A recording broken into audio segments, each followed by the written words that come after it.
بسم اللہ الرحمن الرحیم۔ السلام علیکم ورحمۃ اللہ وبرکاتہ۔ پاکستان کے سیاسی افق پر تو عمران خان اسی طرح چھائے ہوئے ہیں۔ انہوں نے کچھ گفتگو بھی کی اخبار نویسوں سے آج۔ بہت زیادہ نئی بات تو نہیں کرتے خان صاحب، مگر یہ ایک کہانی عزم کے ساتھ اپنے موقف کو دہراتے رہتے ہیں۔ لیکن دو اور واقعات ہوئے، 3-4 بلکہ۔ اعظم خان کی گواہی ہوئی، ان کے پرنسپل سیکرٹری کی۔ نواز شریف صاحب نے جلسہ کیا حفظ آباد میں، اور ایران کا معاملہ تو ہے ہی۔ صورتحال بہرحال بھائی ہے کہ ایک کھلاڑی کے ہاتھ پاؤں باندھ کے باقی کھلاڑیوں کو آزاد چھوڑ دیا گیا ہے کہ جو مرضی کریں۔ بڑے کھلاڑی تو دو ہی ہیں، ان بلوچستان کی حد تک تو مولانا فضل الرحمان بھی ہیں، لیکن اوورال پیپلز پارٹی ہے اور اس سے زیادہ نون لیگ ہے۔ حافظ آباد میں جلسہ کیا، ان کے جلسے کی روداد میں نے ہر طرح سے دیکھنے کی کوشش کی۔ ہمارے ریسرچرز نے جو کام کیا وہ بھی، دوسرے لوگوں نے جو کہا وہ بھی۔ تو مجھے حافظ کا شعر یاد آیا کہ پے مشورت حافظ شیراز کا، دنیا کے عظیم ترین شاعروں میں سے ایک سمجھے جاتے ہیں تاریخ کے۔ پے مشورت مجلس آراستن، نشستند و گفتند و برخاستن۔ کسی اہم موضوع پر میاں صاحب نے گفتگو ہی نہیں کی، اور 8-10 ہزار آدمی تھے، بڑا بھرپور جلسہ تھا اس لحاظ سے۔ لیکن ظاہر ہے پنجاب بھر سے لوگ اکٹھے کیے گئے۔ اگر ایک دن کے لیے عمران خان کو حافظ آباد میں اسی جگہ جلسہ کرنے کی اجازت دی جائے تو بغیر بریانی کے، بغیر ٹرانسپورٹ کے اور بغیر پابند کیے اپنے لوگوں کو، صرف وہ گاڑی میں بیٹھ کے حافظ آباد چلے جائیں، اعلان کر دیا جائے تو اس سے 3 گنا بڑا جلسہ وہ کر سکتے ہیں۔ بہرحال میاں صاحب نے ایک تو یہ کیا کہ کسی اہم مسئلے پہ، حتیٰ کہ ایران پہ گفتگو نہیں کی۔ وہ سامنا ہی نہیں کر سکتے سچویشن کا، تو وہ ایک فراریت پسند، ایک اسکیپسٹ بن چکے ہیں۔ اور یہ کہا کہ بھائی رونا رویا کہ میں ہوتا تو یہ ایشین ٹائیگر بن جاتا۔ ہر دفعہ یہی رونا انہوں نے رویا ہے۔ 93 میں ہٹائے گئے تب بھی یہی کہا، تو اس کے بعد جب ہٹائے گئے 2 دفعہ تب بھی یہی کہا، اگر میں رہتا ایشین ٹائیگر بن جاتا، یہ ہو جاتا۔ بھائی آپ انڈسٹریلائزیشن آپ کرتے نہیں، ٹیکس ریفارم کرتے نہیں، بیوروکریسی کو بہتر بناتے نہیں، اس نے اپنے ذاتی گینگ بنا رکھے ہیں، اور کوئی ملک کو تعلیم کی ضرورت ہوتی ہے ترقی کے لیے، امن و امان کی ضرورت ہوتی ہے، پولیس کو کبھی بہتر بنایا نہیں، تو کیسے ایشین ٹائیگر بن جاتا ہے؟ صنعت کاری ہوتی نہیں، ہر دفعہ زراعت جو ہے وہ تباہ ہو جاتی ہے، ہر دفعہ ٹیکس کلیکشن کم ہو جاتی ہے، ہر دفعہ امن و امان خراب ہوتا ہے، اور کیسے ایشین ٹائیگر بن جاتا؟ اس بے دریغ طریقے سے وہ نعرے بازی کرتے ہیں۔ میں کوئی سخت لفظ نہیں استعمال کرنا چاہتا کہ جی ملک جو ہے بڑی ترقی کر چکا ہوتا۔ بھائی آپ 2 سال 3 سال جو رہتے ہیں اس میں کتنی ترقی ہوتی ہے؟ اور 16 مہینے جو آپ کے بھائی کی حکومت رہی تو اس میں کتنی ترقی؟ حکومت تو آپ کی تھی، تقرر تو آپ ہی کر رہے تھے۔ اسحاق ڈار صاحب کو آپ نے بھیجا تھا نا، بیڑا غرق کر کے رکھ دیا تھا اس نے اکانومی کا۔ IMF کو دھمکیاں دیں، اور ادھر شہباز شریف صاحب کہتے ہیں کہ IMF سے تعلقات عمران خان نے بگاڑ دیے۔ بھئی عمران خان کا فیصلہ مان لیجئے غلط ہو سکتا ہے، IMF سے جو ایگریمنٹ کیا تھا اس کے باوجود پیٹرول سستا کر دیا تھا۔ بھئی اسحاق ڈار صاحب نے کیا کیا؟ اور پھر آپ انہیں بنائیں گے اگر، تو تباہی ہوگی۔ آپ کے اپنی پارٹی کے لیڈر تو مانتے نہیں ہیں۔ مفتاح اسماعیل کو قائل کر لیں آپ، مہتاب عباسی کو کر لیں، اب تو وہ کرمانی صاحب بھی رو رہے ہیں، اور شاہد خاقان عباسی اور کون کون، اور دانیال کے جلسہ کرنے نہیں دیا۔ یہ حالت ہے آپ کی، یعنی پولیس چڑھا دی ان پہ، ان کی روشنیاں بھی بجھا دیں، اسٹیج کرسیاں بھی اٹھا لیں، اور باقی سارا اسٹیج بھی اکھاڑ دیا۔ تو یہ تو آپ کی سیاست ہے، یعنی آپ کو مکمل آزادی ہو، تمام ادارے آپ کے حکم کے پابند ہوں، اور آپ کو کوئی 20 30 40 سال حکومت کرنے دی جائے تو یہ ملک ترقی کر سکتا ہے۔ ہاں جی، اور کوئی آدمی کوئی کام کرتا ہے، قرآن مجید سوال کرتا ہے لما تقولون ما لا تفعلون، جو تم کہتے ہو وہ کرتے کیوں نہیں؟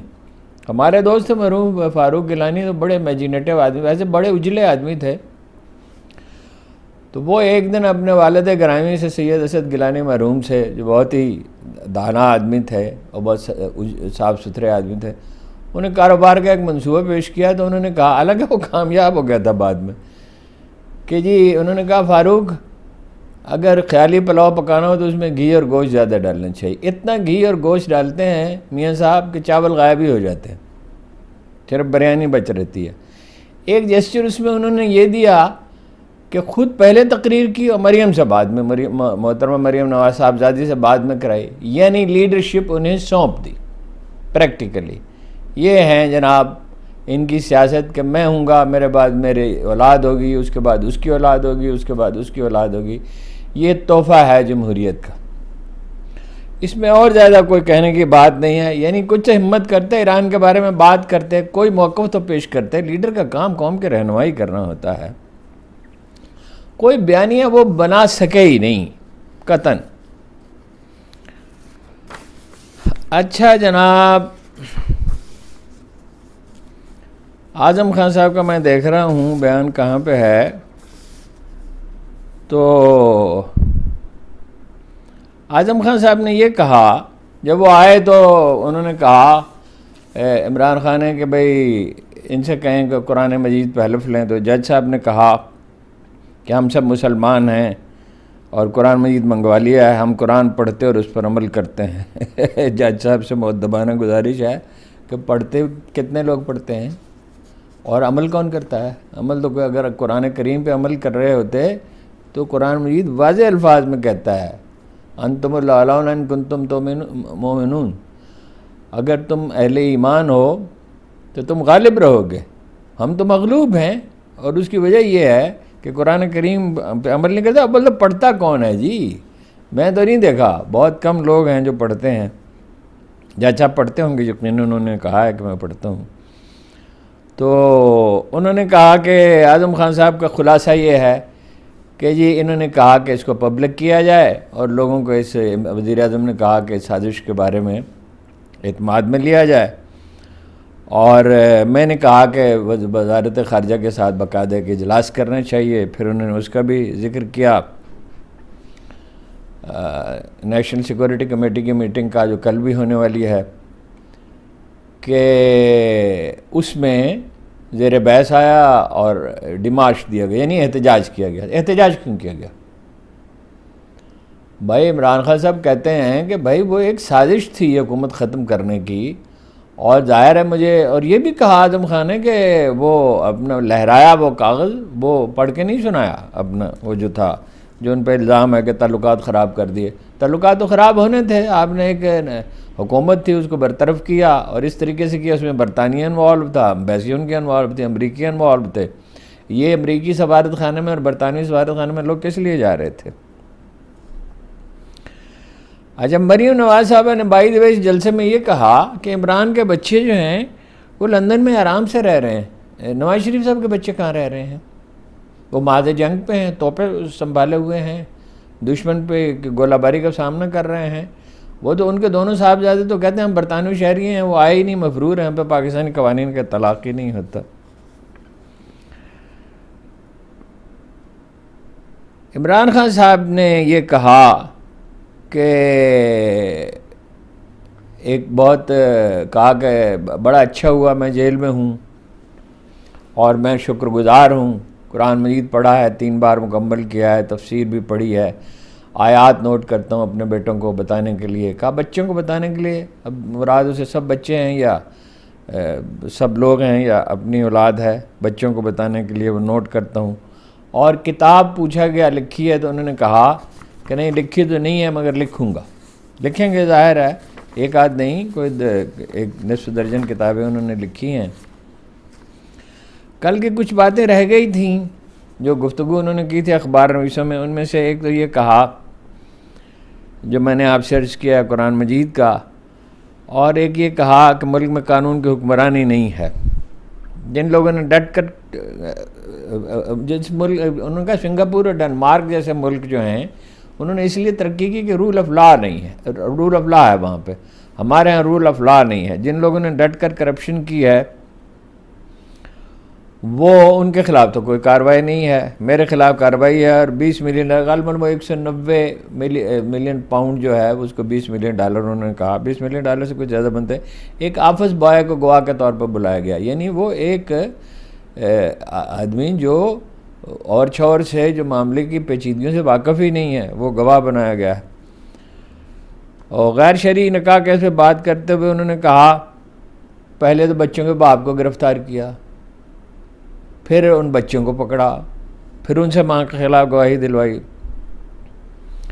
اور ہمارے عہدیداروں کو گندے گندے یعنی ایسے نشانات جو مزاحیہ قسم کے ہیں وہ الاٹ کیے گئے۔ سپریم کورٹ نے ہم سے بلہ چھینا اور ساتھ ہی JIT بنا دی، تو ہم ان کے خلاف بات کریں تو غداری کے مقدمات بنتے ہیں، اور الیکشن کمیشن سے اختلاف کریں تو الیکشن کمیشن کی توہین کے مقدمات بنتے ہیں۔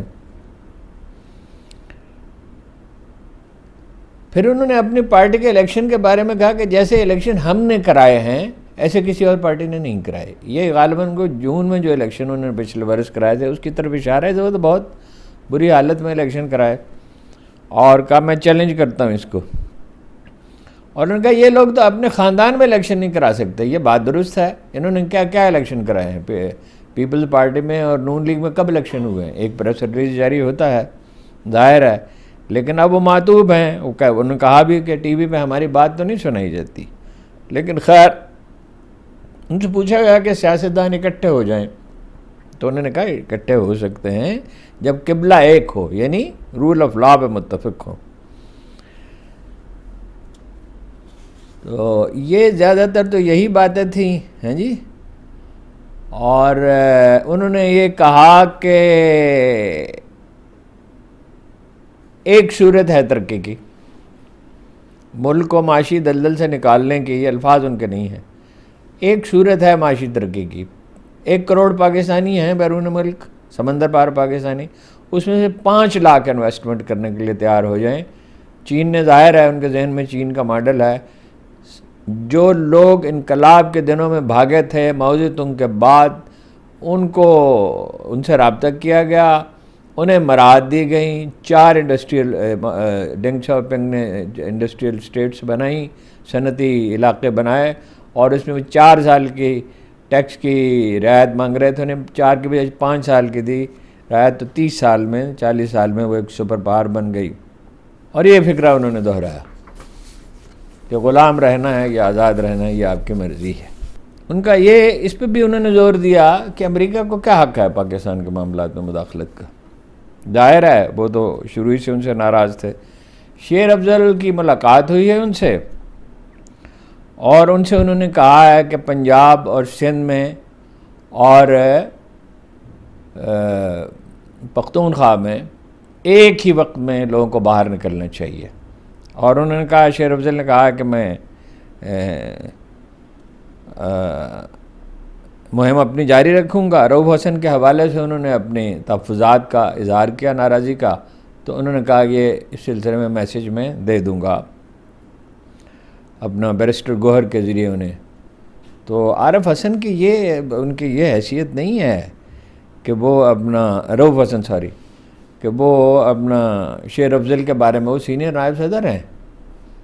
یہ ٹھیک ہے کہ وہ بھی پارٹی کا حصہ ہیں ان مشکل حالات میں۔ تو باقی وہ جو کہانیاں ہیں کہ بھئی بڑی مراعات انہیں دی گئی ہیں اور بڑی سہولتیں، انہوں نے کہا کیا مجھے مراد دی؟ ایک ٹیلی ویژن ہے جس میں سپورٹس دیکھتا تھا، اور ورلڈ کپ کے بعد وہ بھی دیکھنا شروع کر دیا، میں تو اپنا وقت مطالعے میں صرف کرتا ہوں۔ وہ ایک پوری فہرست ہے اب بھی، یعنی جن لوگوں کو PTI کے لوگوں کو اب بھی الیکشن لڑنے کی اجازت نہیں دی گئی ہے۔ عمران خان صاحب ہیں، شاہ محمود ہیں، حماد اظہر ہیں، صنم جاوید ہیں، مراد سعید ہیں، مونس الہی ہیں، ان کے والد گرامی پرویز الہی ہیں، سمیر اللہ چودھری ہیں، شوکت بسرا ہیں، اعظم سواتی ہیں، نعیم بڑائچ ہیں، سردار حسنین دریشک ہیں، سردار علی رضا دریشک ہیں، غلام محی الدین کھوسا ہیں، عبداللہ وینس ہیں، اصغر جویہ ہیں۔ ایران کا معاملہ بہرحال کل اجلاس بلا لیا گیا ہے۔ حکومت کا انفیکٹ اس طرح مربوط حکومت وہ کوئی وجود نہیں ہے. ایک اجلاس میں کابینہ میں کا بلایا ہے وزیر اعظم صاحب نے، نگران وزیر اعظم نے. اب نگران وزیر اعظم کی یہ کوئی اتھارٹی تو نہیں ہے کہ وہ کوئی لانگ ٹرم اس طرح کے فیصلے کریں. تو الیکشن کرانے کے لیے آئے تھے اور بیٹھے ہوئے ہیں، اور خواہش تو ان کی یہ ہے کہ بیٹھے ہی رہیں. لیکن یہ جو نیشنل سیکورٹی کونسل کا اجلاس ہو رہا ہے وہ اہم ہے، نیشنل سیکورٹی کمیٹی کا. اس میں صدارت تو ظاہر ہے پروٹوکول کے مطابق وزیر اعظم ہی کریں گے، لیکن چیف آف آرمی سٹاف شریک ہوں گے، بحریہ کے سربراہ شریک ہوں گے، اور فضائیہ کے سربراہ شریک ہوں گے، اور اس میں کوئی فیصلہ کیا جائے گا. فیصلہ کیا ہے جی؟ بات یہ ہے کہ ایک ہی قوت ہے اس کے پیچھے، وہی جو کردستان بنانا چاہتی ہے، جس نے ڈسٹیبلائز کر رکھا ہے ایران کو اور عراق کو اور ترکی کو، اور وہاں ان کی مدد کرتے ہیں. یہاں یہ جو جیش العدل ہے، اس کے نام سے ظاہر ہے کہ اس میں غیر ملکی شامل عرب شامل ہیں. اس میں چھوٹے چھوٹے گروپ ہیں جو امریکہ کی پینیٹریشن ہے جس میں، اور یہ گم کردہ رہا لوگ ہیں. اس کی تحقیقات ہونی چاہیے. پاکستان اور ایران کے تعلقات کسی کو یاد ہے کہ کبھی مثالی بھی رہے ہیں؟ ایران پہلا ملک تھا جس نے پاکستان کو تسلیم کیا تھا. 65 کی وار میں ہماری مدد کی، 71 کی وار میں ہماری مدد کی تھی. جب پاکستان کی اور جنرل مشرف کے دور میں انڈیا کی افواج آمنے سامنے تھی تو ٹینشن کو ختم کرنے میں ہماری مدد کی تھی. ہم نے بھی ان کی مدد کی تھی. میں پہلی بار یہ انکشاف کر رہا ہوں 100% ذمہ داری کے ساتھ، 100% ذمہ داری کے ساتھ، کہ عراق نے جب حملہ کیا ایران پہ تو پاکستان نے اسلحے سے لدی ہوئی ٹرینیں میں کہہ رہا ہوں، کوئی ٹرک نہیں، ٹرالر نہیں، ٹرینیں بھیجی تھیں ایران. اور اس وقت پاکستان ذرا مضبوط پوزیشن میں تھا. تو دونوں ملکوں کی فطری طور پر تعلقات جب ہموار ہونے جب کشیدگی ہوتی رہی ہے. جب طالبان بروئے کار آئے، یعنی حکمت یار کو الگ کرنے کے لیے، اور دو بڑی جماعتیں تھیں، جمعیت اسلامی برہان الدین ربانی کی اور حزب اسلامی جو ہے اس کی حکمت یار کی، یہ بڑی جماعتیں تھیں. تو پلان پاکستان کا یہ تھا کہ یہ دو بڑی جماعتیں حکومت بنا لیں، ایک صدر بن جائے، ایک وزیر اعظم بن جائے، اور پھر چھوٹی جماعتوں کو بھی شامل کر لیجیے. نواز شریف صاحب نے حکومت سونپ دی صبغت اللہ مجددی کو، جو کہ جن کی ایسی ہی ہے جیسے آپ ایک چھوٹے سے کسی مذہبی گروہ کا تصور کریں پاکستان میں، اس کے سربراہ کو سونپ دی جائے. اور حکمت یار نے کہا اتنی چھوٹی پارٹی ہے کہ جیب میں ڈال لوں تو پھر بھی کوئی جگہ باقی بچ رہے گی. اور ان کے آدھے کمانڈر جو ہے اسی وقت ان سے الگ ہو کے حزب اسلامی میں شامل ہو گئے تھے.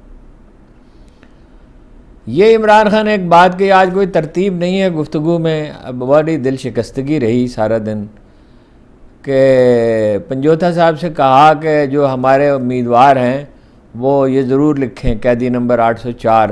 اب ان کا نمبر یہ نہیں ہے، لیکن بہرحال شہرت چونکہ اسی نام سے ہوئی ہے، اور ظلم کا بدلہ ووٹ ہے، یعنی آئینی حدود میں وہ رہنا چاہتے ہیں.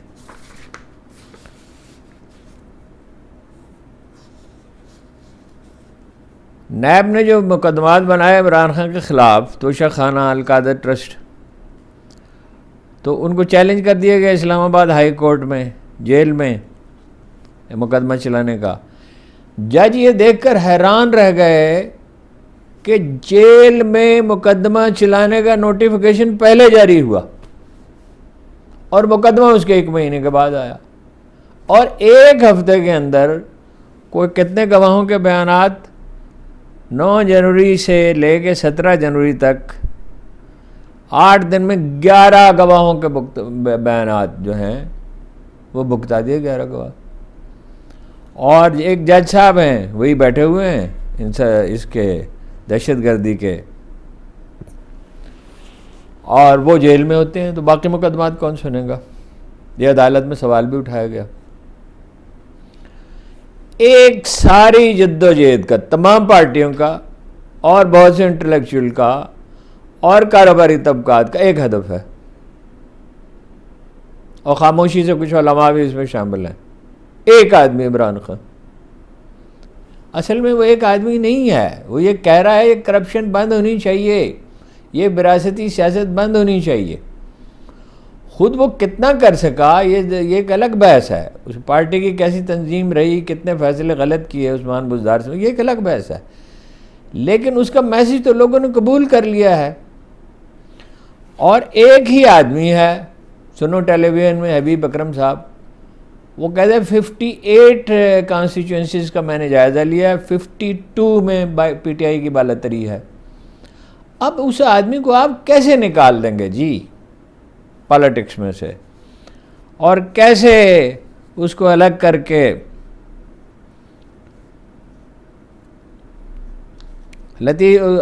کیسے ملک کا نظام مربوط طور پر چل سکتا. لطیف کوثر صاحب کہتے ہیں کہ جج بشیر صاحب محترم کو ریٹائر ہونا ہے مارچ میں, اور کوشش یہ ہے کہ اس سے پہلے سزا جو ہے وہ سنا دی جائے.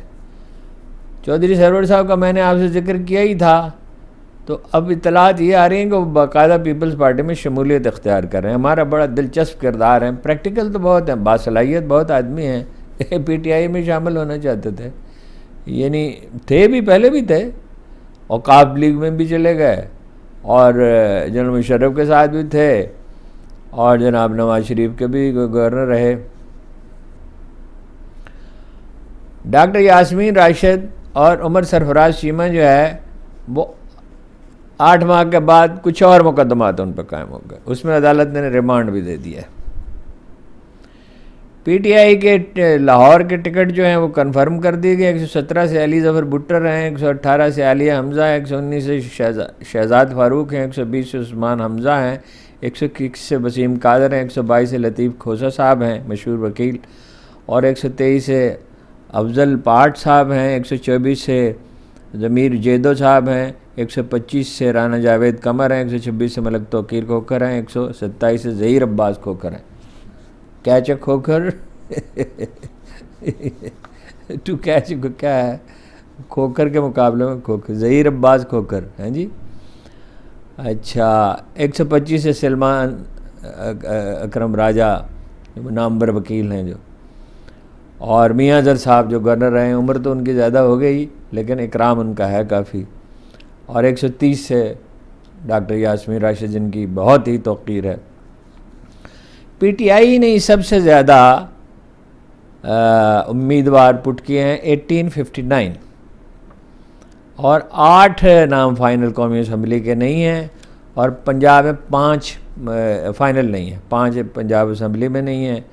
سندھ میں 130 سیٹوں میں سے 10 میں امیدوار نہیں ہیں پی ٹی آئی کے, اور بلوچستان کی تو ظاہر ہے پارٹیاں نہیں ہیں, شخصیات ہی ہیں, تو وہاں پہ اپنا 51 میں سے 20 میں ان کے امیدوار نہیں ہیں. تو باقی میں نے بتا دیا آپ کو حبیب اکرم صاحب کا, تو کہتے 58 میں سے جو ہے وہ 52 میں ان کی بالاتری ہے. اب اس بالاتری کو کیسے ختم کیا جائے گا, تو یہ تو اللہ ہی بہتر جانے. ریٹائرڈ میجر طاہر صادق, ان کی اہلیہ, ان کے بیٹے کے کاغذات اٹک میں پراسرار طور پہ جو ہیں وہ مسترد کر دیے گئے ہیں.